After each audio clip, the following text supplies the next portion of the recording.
À l'occasion du Salon international du livre de Québec 2017, Sophie-Ly a rencontré des auteurs qui nous parlent de leur dernier roman et qui nous en lisent un extrait. Bonjour, je suis Victor Dixon, l'auteur de Phobos.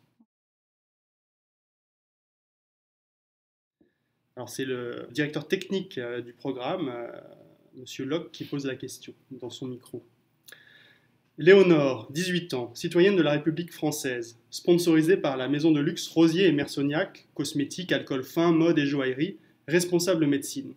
Acceptez-vous de représenter l'humanité sur Mars, à partir de ce jour et jusqu'au dernier jour de votre vie? Au moment précis où le directeur Locke prononce ce dernier mot, vie, je sens un déclic se faire en moi. Il n'est pas trop tard. Il est encore temps de refuser. C'est mon choix, mon ultime liberté, et rien ni personne ne peut l'enlever. Ni l'année de formation, ni les dizaines de contrats que j'ai signés, ni les légions de spectateurs embusqués comme des murènes derrière leurs écrans pour les 23 semaines à venir. Refuse, siffle doucement la petite voix au creux de mon oreille. Tu sais que tu n'es pas faite pour cette mission, avec ce que tu as à cacher. Tu sais que si tu pars, tu souffriras, comme personne n'a jamais souffert. Refuse, maintenant. Elle se fait douce comme une caresse, sucrée comme une promesse, presque amicale. On te descendra de la plateforme.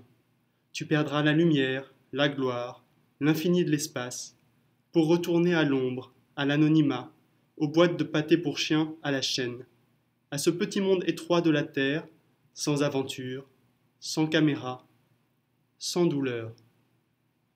Je peux dire non.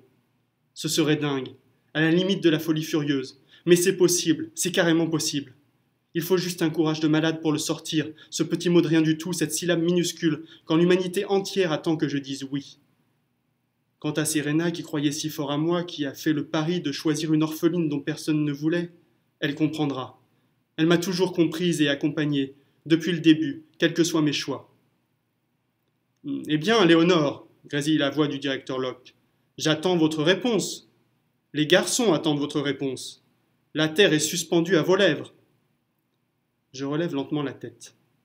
Toutes les caméras sont braquées sur moi. Sur les 4 écrans géants, mon visage est reproduit en 4 exemplaires. 4 faces mutines criblées de taches de rousseur, encadrées de boucles indomptables couleur de feu. En 6 gros plans, je peux voir chaque grain de la poudre rosier dont les maquilleuses m'ont couverte pour essayer de masquer le son qui dévore ma peau de rousse. En vain. Je refuse. Je lâche dans un souffle. Léo! La main de Chris, qui était là dans la mienne pendant tout ce temps, se referme comme un étau. Je tourne les yeux vers elle. Son visage, à la peau si parfaite qu'il n'a besoin ni de poudre, ni d'aucun maquillage, a perdu sa beauté angélique. Sous la coiffure de tresses blondes délicatement enroulées, qu'on a toutes les deux mis des heures à préparer en vue de la cérémonie de lancement, ce n'est plus qu'un champ de bataille dévasté, agité de tremblements. Tu ne peux pas me faire ça, chuchote-t-elle du bout des lèvres, les yeux brillants de larmes. Tu ne peux pas m'abandonner, pas maintenant. Tout là-haut, sur la tribune, le directeur Locke tout saute à travers son micro. Mesdemoiselles, ce n'est pas le moment de faire des messes basses. Je vous rappelle que le lanceur décolle dans exactement 20 minutes. Ils ne t'ont pas entendu, continue de m'implorer Chris dans un filet de voix étranglé par l'émotion. Personne ne t'a entendu à part moi. Ne gâche pas tout. Tu as toujours dit que tu serais la première à dessiner les paysages de Mars.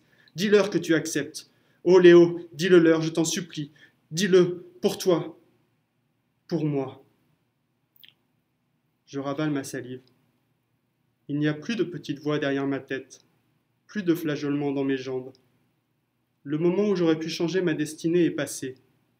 La machine à certitude a eu un petit raté temporaire, mais maintenant elle fonctionne à nouveau, à plein régime. Parce que s'il y a un truc dont je suis certaine, c'est que Chris, pour moi, est ce qui se rapproche le plus d'une famille. Pas celle qui m'a jeté à la poubelle comme si j'étais une ordure, non, mais celle qui m'a accueilli les bras ouverts dès le premier jour où l'on s'est rencontrés. J'accepte, bien sûr. Je m'écrie en crachant mes postillons mêlés de sang à la face du monde entier. J'ai dit que j'acceptais.